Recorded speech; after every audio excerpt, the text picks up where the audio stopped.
Welcome to the British Grand Prix, where a record crowd of 450,000 are expected here at the Silverstone, the home of British motorsport. It's a track with some of the most famous corners in all of F1 and very firmly a driver's favourite, which tends to deliver exciting racing.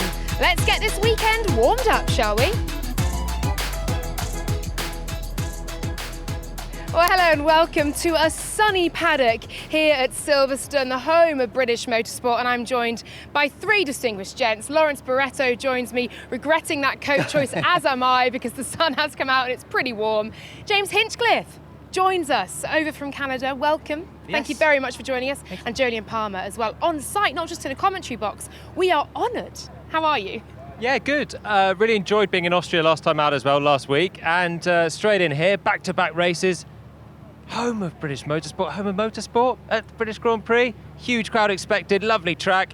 Can't wait for it. Yeah, it should be a good one. And Hinch, great to see you again as well. How have you been? I've been very well. Thank you for asking. Excited to be back, though. It's this has always been on my bucket list. I mean, he said, home of British motorsports, home of Formula One, certainly. And for me, as a fan growing up all the way back to being a kid, this was always on the bucket list to come to. So to get to be here with you fine people, no less, I'm very excited for the weekend. Yeah, great stuff. Indy 500 star, no less, James Hinchcliffe and Lawrence Barretto, of course. 450,000 are expected through the course of this weekend, Lawrence. We're questioning if that's, well, it's certainly a record here at Silverstone, whether it's a record in all of Formula One as well. It's got to be well up there. Oh, it's impressive how Formula One just continues to grow. The number of fans who are going to each race. The campsites here are already rammed. It's only on Thursday as well, so it should be a really good atmosphere this weekend. Yeah, it really should. Do get in touch if you're here, indeed if you're not, or watching from home. Hashtag F1 Live with all of your comments and questions across this British Grand Prix weekend, and these fine chaps will answer them. I won't. I shall pose them to them because that is my job. Lawrence, before we delve into Silverstone, why it's a driver's favourite, what makes this circuit unique and what we can expect here this weekend, it is your turn to shine, my man. It is time to look back at Austria, a double delight for the Dutchman Max Verstappen. But how did it happen? Let's hear now from Lawrence Barretto. Well, Max Verstappen started on pole, as he always seems to do these days. Charles Leclerc further back in P2, is that right? P3. Carlos Sainz, really good start. He got in kind of as he came through turn one. He was on the run up to turn two. Thought at some point he could maybe make a pass, didn't quite do that. Further back, Yuki Tsunoda got it all wrong into turn one, picked up some damage. Valtteri Bottas hit that as well. Nico Hülkenberg, great qualifying performance, but he unfortunately ended his race up in smoke. Carlos Sainz made a really good move way through the field, passing Lewis Hamilton, among others. He didn't quite get a podium towards the end of the race. What was great about the Austrian Grand Prix, though, was there were so many battles all the way through the field. We had 3 cars abreast at one stage. Further up, Max was kind of leading this Grand Prix with a breeze. As you've seen just there, he passed Carlos Sainz to take the lead. Charles Leclerc was second, Sergio Perez was third. Great fight back from him, coming through the field. Max wins yet another Grand Prix, 5 on the bounce. Great stuff, Lawrence. There was applause at the end of the VT that you just saw of the race, and I thought that was the gallery applauding you. No, that was Max, I think. Was it Max celebrated the photo outside the hospitality unit? But I'll take the applause, it's fine.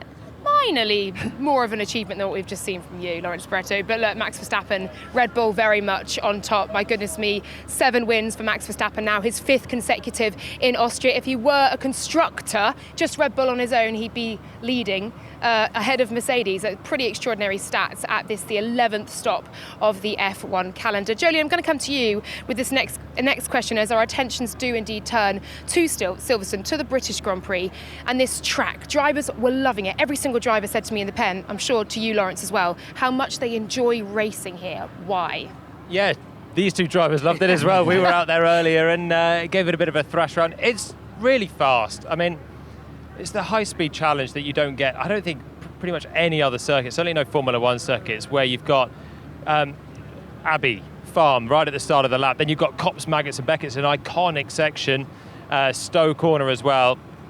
Big names, but also overtaking opportunities as well. So it's rare to get such fast corners with big braking zones. Always good racing somehow as well. So they've got the perfect blend, and then add the atmosphere, the huge crowd that we're expecting and we get every single year. It's a feel-good weekend, and it's somehow when you think you're going to have a boring race at Silverstone, you're coming in and there's a dominant team or driver. It's been Lewis Hamilton in the past, but even he won on 3 wheels here when he was going to win everything. Things happen at this place, and it can happen as well this weekend. Yeah, absolutely. And we're talking about the history as well, Lawrence, of this place. This is the 74th running of the British Grand Prix as a championship, Formula One championship event. There is so much history, so many moments you can pick. Jolyon's just picked one there. You can pick a number just from the last 2 races alone. Yeah, and we've had some great wet weather races here. Lewis, that race where he kind of came through the field several times as well.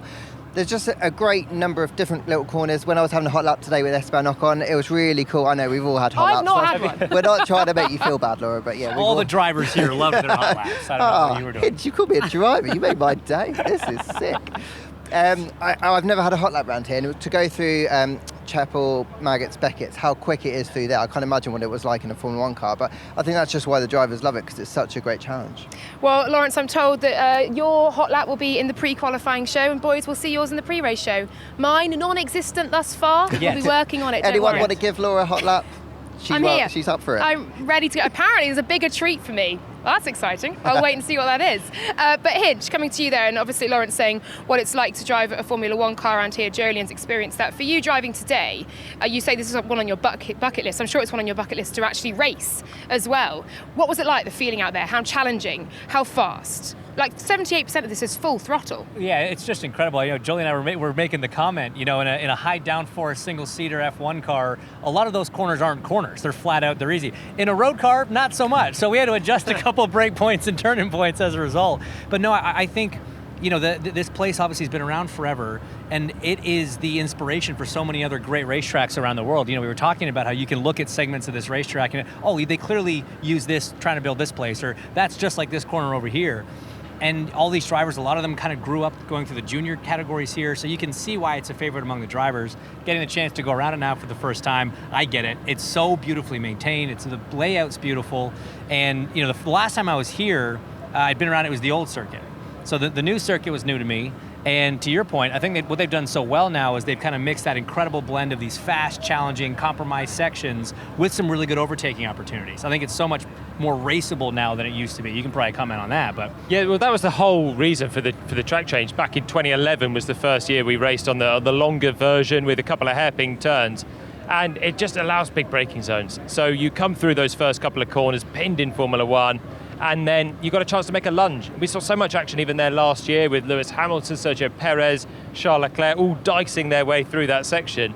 The old Silverstone, it was also a really cool track, but it was a little bit harder to overtake. Now, you can overtake around so many areas. There's DRS as well to help, and it completes the package of Silverstone for me. Great stuff, it does indeed. And 2 British drivers who will be relishing the challenge of racing here, albeit in a Mercedes that has a bit of work to do after a tricky weekend in Austria. That is Lewis Hamilton and George Russell. I spoke to George Russell a little bit earlier on. George, a home race. If you can try to sum it up, what makes this place, Silverstone, the fans, and the unique nature of the circuit as well, just so special? I mean, you just said it all yourself. I think it's the combination of everything. It's one of, if not the best circuit on the calendar. It's packed full of fans. The fans are so passionate. They know Formula One and they love the sport. And I think for every single driver here, this is one of the best races of the season. But then having this as your home race is incredibly special, and just excited to get driving. And after a difficult weekend as well in Austria, upgrades here. What more can you tell us about them, the extent of them, and what you hope to achieve, the impact of them? Well, what we hope is they go fast and we can fight for a good result. But the reality is it's going to be a small step in the right direction. We know that for all of the teams at the moment, it's quite circuit dependent. You see the performances other than Red Bull swinging around quite a lot. I'd like to think this circuit will suit us a little bit, or definitely will suit us better than Austria. I hope as much as it did in Barcelona. No guarantees, but I'll just be giving it everything. Great stuff. Thanks, George. Thank you. Good luck. George, absolutely gunning for it then this weekend, but optimistic, realistic perhaps about the upgrade. I think not a silver bullet was all but past his lips, but Mercedes have another upgrade here, another chance to step on, Lawrence. Yeah, I think Mercedes didn't really make the performance step that they were hoping for with their last upgrade. I think Austria was a very disappointing race, so I'm not surprised that when they're bringing a new upgrade to a circuit, they probably want to play it down a little bit. But also, there are several teams up and down this pit lane that are bringing new parts, so it's not as simple as they're going to bolt that on, it's going to move them far up the field, because there are other teams that are going to be keeping them honest. So from British drivers to British teams, Williams celebrating their 800th Grand Prix. We're talking about history of this place, the history of that team, my goodness. Their 800th Grand Prix here. And McLaren equally, of course, celebrating being here on home soil. And it was a much improved performance, Jolyon, you were in Austria, from McLaren with the upgrade there. And Lando Norris on a track that he seems to love, doesn't he? Yeah, I mean, he was terrific in Austria. Could have done better in the sprint as well, but was a bit unlucky with an anti-stall. But in the Grand Prix, was delivering it with the rest of the big boys behind Red Bull. Basically, he was as good as the Mercedes, beat them, and beat the Aston Martins as well. And it was just actually Charles Leclerc that finished ahead of Norris after Sainz got his penalty. So it shows where McLaren have come, because they were struggling so much at the start of the year. Had a lot of hopes on this big upgrade. Lando had it on. I still think he's a star driver. I think there's probably a Lando effect as well as the car, but Oscar's got that for this weekend. So we'll see if he can get two McLarens fighting towards the front, and it's a really exciting prospect for them. Yeah, it really is. And I spoke to Oscar earlier on, and he was very excited about it. Let's hear from him. Oscar, here we are at Silverstone. What are your memories of this place, and what do you think makes it so special in the world of F1 and motorsport generally? My memories of Silverstone, I've had a lot of good memories here actually. I had an F4 win, a couple of Euro Cup wins, an F3 and F2 podium. So yeah, it's always been a happy hunting ground for me, which is nice. I'll try and continue that this weekend. But it's one of, I think everyone's favourite tracks for the year. The section from Copse to Maggots and Beckett's and to Stowe is probably the best bit of track that we have all year. So yeah, looking forward to getting out there. It's where you see an F1 car on the limit the most. So can't wait to get back out there, and especially now with some upgrades on my car. That was my next question. We saw that upgraded car with Lando Norris in Austria put in a really good performance, looking very quick. How much are you looking forward to getting stuck in to the upgrades here and hopefully proving it's not just track specific? Yeah, definitely excited. I think over one lap, even the old car was still reasonably competitive last weekend. Obviously, this car is a step up from that, but I think the race pace was the most exciting thing from last week. To keep up with the Ferrari was, I think, exceeded everyone's expectations last week. We definitely couldn't do that before Austria, so we'll see if we can do it again. Obviously, Austria's been a happy track for Lando and the team in the previous years, so we'll see if it translates to Silverstone, but we've also generally been quite good in the high-speed corners this year, so there's a lot of high speed here, which is nice, and we'll try and continue the trend forwards. Great stuff. Thank you very much, Oscar. Good luck. I love that excitement from Oscar Piastri, that on race pace, they're up there with Ferrari. We could be in for a treat if we see indeed McLaren enter the fight. If Alpine can also get up there, it's a 6-car fight up there at the top, albeit perhaps 5 below Red Bull. Williams, of course, with Alex Albon, the British tyre driver, will be hoping to do something here on home soil as they continue to search for points. Alex Albon not far off. Logan Sargent looking to get his first for the season as well. Speaking then of Ferrari, as Oscar Piastri just was, coming to you, Hinch. Decent for them in Austria, 800th podium for Ferrari there.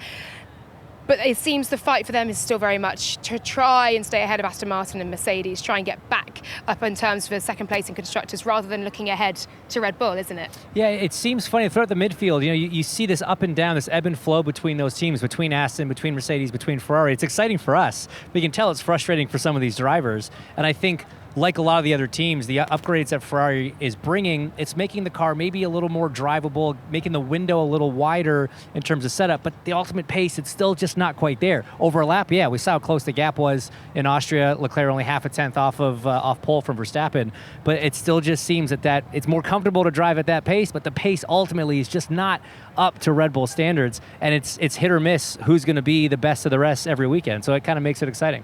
Yeah, and it's changing wildly, track specific. George Russell said earlier that each track we come to, it seems to favour another car's characteristics. Aston Martin had a quiet weekend in Austria by their own very high standards, certainly into this season. Jolyon, what did you put that down to, and do you think they can bounce back here? I think Fernando wasn't as strong personally as a driver as he has been before, or Lance was better, but they were very evenly matched as well. And so far it's been Fernando fighting for a podium and Lance in that sort of 6th, 7th region that Fernando was occupying, and Lance was as well. So it's a very different weekend when you have a sprint. You only have 1 hour of practice to dial your car in, then you're into Parc Fermé rules, and you can't do a lot of changing from there. So there's a little bit of that maybe, where they haven't taken advantage of that 1 hour and then they pay for it for the rest of the weekend. But also this circuit's quite different. You haven't got the big braking zones the first half the lap. You've basically just got a load of fast corners. A couple of braking zones, but it's predominantly fast corners. I don't know if that will necessarily suit Aston Martin either, because they do like the stop-start, the chicanes of a Montreal, for example, whereas when a big fast-flowing circuit, I think it's Mercedes that'll be suiting, which is also not good news for Aston Martin then. Yeah, absolutely. We can hear from Charles Leclerc and Fernando Alonso now, and Lawrence and I spoke to him in the pen a little bit earlier on. Charles, 800th podium for Ferrari last time out, and we are seeing improvements. Back here at Silverstone, how much do you love being back here? What do you love about the track, and how much do you think the Ferrari package will suit it? It's one of my favorite track of the season, apart from the city tracks that are my clear favorites, but it's such an exciting track to be driving on, so many high-speed corners. Beckett is probably my favorite part of the track, and yeah, hopefully we can keep on building of the good momentum of the last few races in terms of feeling with the car, and confirm that this weekend here. Mercedes bringing upgrades here, seemingly that's hopefully going to be a good step for them. Where do you feel your fight lies this weekend? I don't know, I still believe Red Bull will be quite a bit in front, but apart from that it will be quite close with Mercedes and Aston Martin. We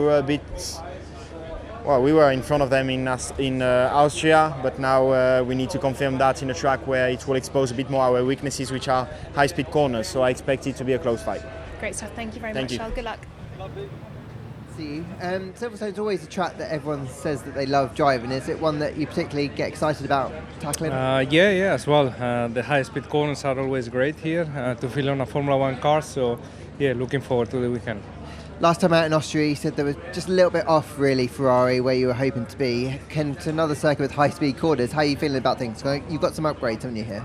Yeah, I feel good. Obviously, let's wait and see how the cars perform on track. But arrives with some good confidence on our package, and only the track will tell us how fast we are. But hopefully a good win. Have the team got a few answers as to why maybe Austria was a bit more of a struggle?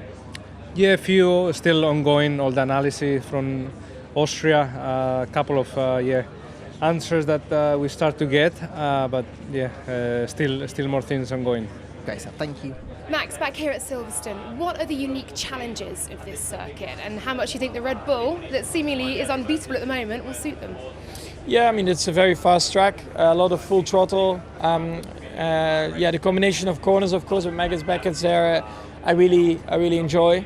Of course, a few low-speed corners, but overall, it's all about the fast corners around here. You know, having a lot of downforce on the car will help a lot. I think so far this year we have been quite decent in high speed, so hopefully, we can show that again this weekend as well. Max, your performance at the moment is on another level. I mean, you even have the confidence to go for fastest lap, even against team orders, seemingly, last weekend. It's amazing to see. What does it take for you to remain on that level, and is there any more to come? It's not so much about, really thinking about how to remain there. I mean, I'm enjoying the moment. I'm enjoying driving the car. I'm enjoying working with everyone in the team. And hopefully, we can keep that momentum going, of course. But, the others are also working very hard. A few teams, of course, coming with upgrades again this weekend. From our side, we just keep trying to chip away at it.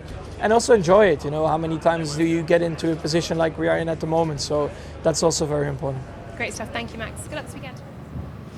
And there was Max Verstappen, and Lawrence, amazing that he had the confidence, the composure in a race where he's winning to say, let's just throw one more test into the mix and I'll get fastest lap from my teammate as well. we always seem to hear Max just wanting to go fast lap at the end, and the team always seems surprised that he's asking to do that, but he always wants to take that risk because he's so confident not only in his own ability but in ultimately the team's, and he knows that every point counts, and the quicker he can win this championship, frankly, is better for him, right? So I'm not surprised he wants to go after every single point. I think there's been some maths done. Do not quote me on this. They're saying the earliest to Singapore he can win. Don't quote me on that. We're doing the maths already, though. It's draft we're maths. already thinking. We if are he wins already everything. thinking. I know. And Jolyon, in Austria, there were questions swirling, weren't there, about Sergio Perez, about his future, about the pressure that he's under as that second Red Bull driver, and whether he's able now to do enough to reach the level that Red Bull are expecting of him. Max seems to raise that level each and every time he gets behind the wheel of the car. I thought Checo was actually better in Austria. I think he was back towards a level that you'd expect from at least a second driver in the car. Got back to a podium, and let's not forget he started 15th after having a really kind of off-the-boil qualifying. It was the qualifying. After qualifying, wasn't it? There was the questions. And the qualifying was a really bad Q2. I mean, I don't know, he just couldn't get his head into gear for the track limits and paid a price, and that really meant that his Grand Prix was so different. His pace actually in the race was not bad. You'd expect Max to be the strongest still. He's on such form, and Checo's had a pretty tough run. He's just got to sort that qualifying out 4 times now, not in Q3. 4 times. In a row. His teammate's winning everything, taking all these poles, and Checo's not even making the top 10 in qualifying. If he can do that, he'll be flying towards another podium again. Yeah, it must be incredibly tough for him. And equally, from Red Bull at the top of the constructors' standings, Max Verstappen flying high, seemingly untouchable. At the other end of the spectrum, you also have AlphaTauri, who are really beginning. The struggles that we saw at the start of the season haven't been really, truly rectified by upgrades and by progressing through the season and different tracks and so on. And Nick de Vries, certainly another driver there who's under a bit of pressure as well, Hinch. Yeah, he is. But, the team even came out recently and said, hey, look, we understand this is not an easy car to drive for a rookie. So we're not making Nick's job any easier. Yeah. It's great to hear that kind of support from the team. As a driver, you want to hear that when questions start swirling about your future, about your performance. It's kind of nice to get that little bit of a pick-me-up from the team. But at the same point... I've been there. I have been there, and I tell you what, that's a nice line to have in public. It's not saving your bacon when it comes to contract time, though. But what I do like about Nick's approach is he's not trying to defend himself. He's like, no, I know. It's not fast enough. This is a performance sport. If you don't perform, you're going to be out. I get that. These are the conversations that should be happening. It's on me to do better. So now that we're in kind of this European swing, more tracks that he's got more time with, maybe they start bringing some upgrades that make the car a bit better. It can go a bit smoother for him. I think he's honestly quite surprised at how tough it's been, because he had the Monza weekend last time. He's been around Formula One for a while. And he's up against Yuki Tsunoda, who, let's not forget, has been kind of in the shadow of Pierre for a couple of years. And I think Nick was expecting to come in and try and lead the team, but Yuki's upped his game so well. Yeah. And Formula One's not an easy business. You're a rookie, you come in, you want to try and get your feet under the table pretty quickly. And lots of little things went wrong for him early on. Then you're on the back foot, then the pressure's coming. It's not a day's work to just turn it around. It's a big momentum shift that he needs. Whilst he's in the car, he's got time to try and sort things out. But at the moment, it feels like every weekend there's a chance, and Austria was the same. And it's just not going his way. So a circuit like this, a track that everyone knows, all the rookies are well up to speed with it, and it's not a sprint weekend. So you get your 3 hours of practice. This is as good a chance as Nick will get to try and rectify things. And who knows, AlphaTauri could be fighting back for some points. If he gets them, then suddenly you're getting a real boost before summer break. Yeah, well, they've got an absolutely. upgrade this weekend. They've got a new floor and a few other peripheral bits, and they know that they need to bring in those parts to give Nick a chance to really show what he can do. I think he is starting to feel the pressure, because I know when we started the campaign, he was so confident, like in his own ability, in the team, in taking the fight, like you said, to Jolyon, to Yuki, and it hasn't really delivered. To be honest, if he doesn't kind of make progress before the summer break, Red Bull and AlphaTauri are the kind of team that are going to start looking, if not this year and a mid-season break, into next year. And he knows that, and I guess if he can keep his head down and deliver that kind of result. Otherwise, we've heard Liam Lawson's in the frame, Iwasa's doing a great job in F2, Daniel Ricciardo's floating in the frame, who doesn't want to come back this year, frankly, would prefer to come back next year because he wants to be parachuted into the year. But just the fact that they are hovering about is going to heap the pressure on him. Well, from one struggling team and indeed driver to another team who are struggling but have upgrades here, Alfa Romeo so far just have found it difficult to get any sort of consistency. Points here and there snatched, but no sort of real driving force. But Joe, very keen to see the upgrades this weekend. Yeah, Alfa Romeo just haven't made any progress really this year from that first race. Their first upgrade was delayed, so it didn't come into race 3 anyway. And then that car hasn't really progressed through the season as they'd hoped. Valtteri Bottas has kind of been a little bit off the boil. I think Joe's really outshone him across the board, across qualifying and the race. And I think that will kind of show where the outright level of that car is, and it's just frankly not strong enough. So they've got a new floor here, among other bits and pieces. I think a new front wing as well. So they'll be hoping to make a step. It's the same thing, right? Alpine have got some new bits, Aston have got some new bits. They've all got new bits, Everyone right? moves so up. as soon as Alfa Romeo improve, everyone else is going to. So it's going to be a difficult weekend, I think, for them again. Yeah, and the level just remains the same, and however far you're behind, the person in front may stay the same as well. Just very quickly on Valtteri Bottas, Jolyon, what do you put his performance so far this season down to? Is it the car? Is it partly to do with the driver? I just feel for Valtteri, he's won Grand Prix, he's been in the limelight, he's been alongside Lewis Hamilton, and he occasionally was taking the fight to Lewis, and we had the headlines and the hype, and now he's gone to Alfa Romeo, and I just feel like he's comfortable, he's out of the limelight, but when the car's not good, is he motivated to get the very best out of it right now? I don't know. I'm surprised that Joe is doing such a good job against him, and I don't want to be disrespectful to Joe either, because he's been doing well and you can only compare across the two, but he wasn't very highly rated before he came into Formula One. He's up against a guy that was meant to be leading the team, and they're on quite an even keel, so it's wonders for Joe. But then you question sort of Valtteri earning big bucks at that team, and maybe with the upgrades he'll find some mojo. They'll be battling for points again, and when there is chances he could take them, as we saw in Bahrain, but when there's not, it just seems to be really subdued, particularly at a tough run of qualifying earlier this season. So he just needs to find the motivation again and get back in sync with it all. Perhaps the summer break will do him good, who knows, but we can hear from Joe, who spoke to Lawrence a bit earlier on. Joe, 12 months on from that big accident, and I feel like your form has improved dramatically over that period. Does it feel like you've made big steps since that race this time last year? Yeah, of course. Last time I was having a good, let's say, rhythm. I run from, Canada onwards. Until that, it kind of stopped my rhythm after the big incident. But it seems to be a lot different now. As a driver, more complete, more experienced. So coming here, feeling more comfortable with the car, and few new parts coming in as well. So hopefully that we will be a lot more competitive. How much do you need those new parts? Because everyone's obviously developing. It just feels like Alfa Romeo have just dropped back a little bit. Yeah, I mean, this year is crazy how tight the field is, and then especially with a lot of team almost bring upgrade every weekend. And for us, we have to wait, and this is our term. Hopefully that really benefits, because Spielberg, we missed it by 600 over 2 qualifying to Q2, so I'm sure all these things will help. It's going to be more load, overall downforce, so hopefully with a high-speed track like here can work extremely well, and we have to see, obviously, tomorrow. Well, Alfa Romeo on 9 points in the constructor standings. Haas on 11 points so far. And Hinch, coming to you, we're seeing great qualifying performances from the likes of Nico Hülkenberg. Certainly points last time out in the sprint race as well. But they are just unable to translate that into a race pace on a Sunday. And I spoke to Nico earlier. He said work is ongoing. But what can they do? What's the problem down to? Oh, man, if I had that answer, I'd be working for Haas.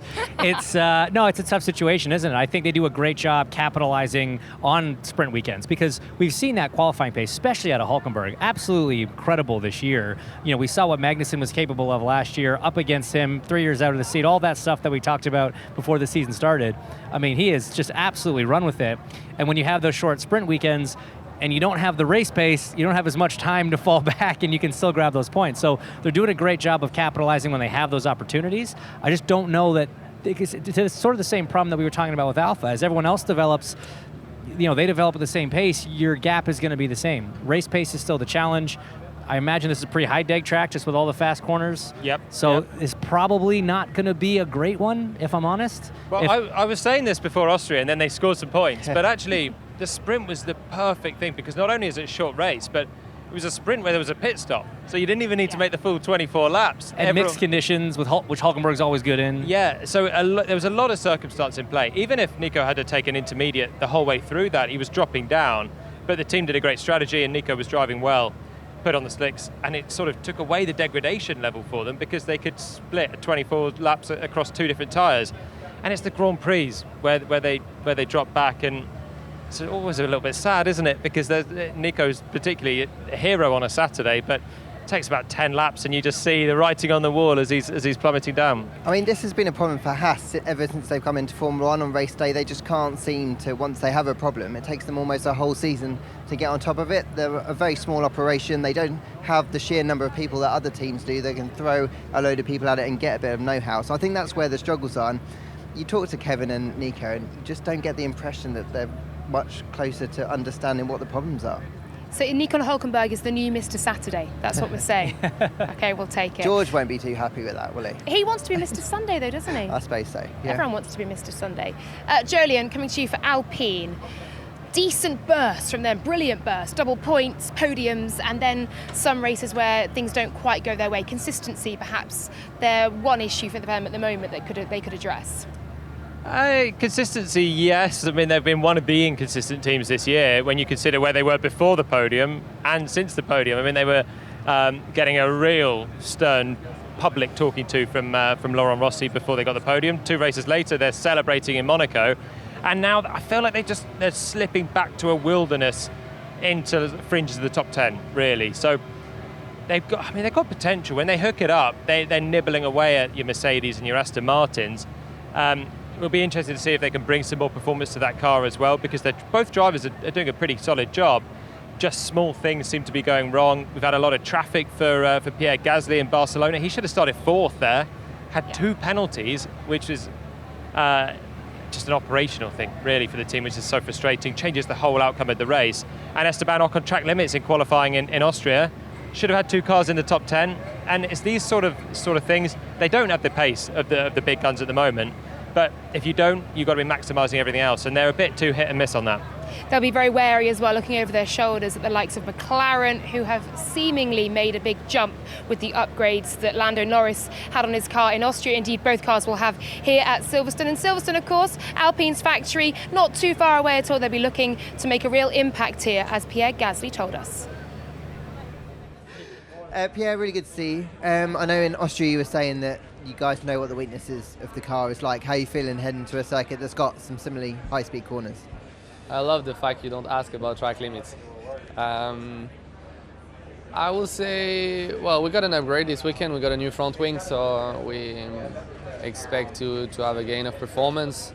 I know some other teams coming with new parts as well, so I think it's going to be interesting to see where that puts us. But yeah, Austria was slightly difficult for us on pure pace, and I hope this is such an iconic track, one of my favorites. It's a home race for the whole team, so I really hope we can put a strong weekend together. I just figured you'd be bored of talking about track limits, so I won't make you talk about that again. It hopefully shouldn't be a problem this weekend, but you mentioned the circuit, and it's one that you enjoy doing. What makes it so special? I will say it's all the high-speed content, Maggers, Beckett's, and these type of cars. It's such a unique feeling you can experience in your life. It's only driving F1 cars around that track that will give you such a sort of rush of adrenaline and feeling of G's and speed and precision going through these corners. So usually it's almost like your brain doesn't even have time to process all the information as you enter that section. So yeah, definitely on top of the list in terms of favorite tracks around the calendar. Great stuff. Have fun this weekend. Thank you. Thanks. I love that description there from Pierre Gasly, that your brain simply can't compute how fast you are going and what's coming next. Such is the nature of this circuit. Well, that is just about it. We've covered off each and every team here ahead of the British Grand Prix. There is one thing left, chaps, here at the home of motorsport, and that is wild, bold predictions from all of you. I am going to go first, so no one takes mine. I'm going to say a Max Verstappen win, because you would be a fool to really... What a wild, bold okay. prediction. Well done, Laura. Thanks for going first. Yeah, Max Verstappen win.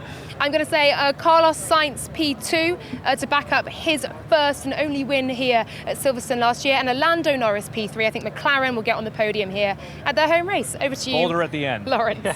Yeah, I'm going to say Max win. I just can't see anything past him, to be honest. But I do think it'll be two Ferraris on the podium. Probably Charles and then Carlos. Okay. So we're really just all picking second and third. Okay, so I'm going to say second, Checo. I think the pace is coming back. As long as he cleans up qualifying, he'll be there. The car's so quick. And I'm going to say Lewis for P3. Oh, nice. Mercedes on the podium. So I'm going to go double Mercedes podium. Second for Lewis, third for George. Good track for them. Yep. High speed they like, and Lewis is always formidable here. But Max will win. What a wide array of predictions we've seen there.